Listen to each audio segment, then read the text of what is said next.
با مقصد دستگیری از سیاست سازنده رهبری عالی دولت و حکومت و اقدام و تشبس‌های رئیس شهر دوشنبه محترم رستم امامعلی اینک در پایتخت مملکت باز یک مرکز فروش مال‌های روزگار و مسائل ساختمانی با نام مستر اوک به فعالیت آغاز نمود.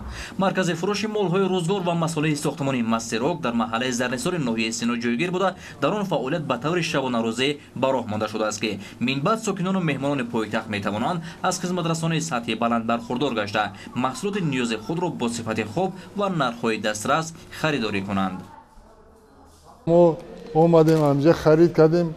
نظر از دیگر مغازه‌ها آنچه ارزان‌تر می‌توانیم ساعت چند بیایم خرید کنیم. 24 ساعت کار می‌کرد است. من مغازه خوب بهترین تمام چیز رو می‌تونیم این مغازه پیدا کنیم.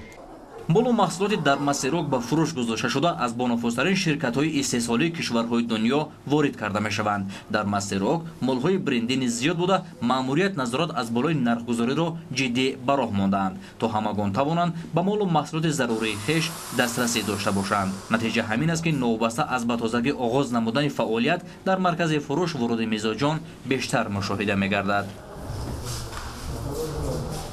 پس از افتتاح مرکز فروش و خدمترسانی مستر اوک در انشاءات بیش از 40 نفر ساکن محله با جای کار و معاش خوب تامین کرده شدند که این هم یکی از هدفهای دولت و حکومت مملکت در سمت تامین شهروندان با شغل دائمی محسوب می‌یابد. باید گفت که از شماره عمومی کارمندان 20 نفرش را زنان و دختران تشکیل می‌دهند. مسئولین هدف دارند که در آینده نزدیک همین گونه مرکزهای فروش را در پایتخت و شهر و ناحیه‌های ولایت سواد و ختلان نیز بیشتر نموده به این وسیله در برابر تامین بیشتر ساکنان با جای های نویکوری همچنین در رشد و آبادانی وطن محبوبمان حصه مناسب گذارند.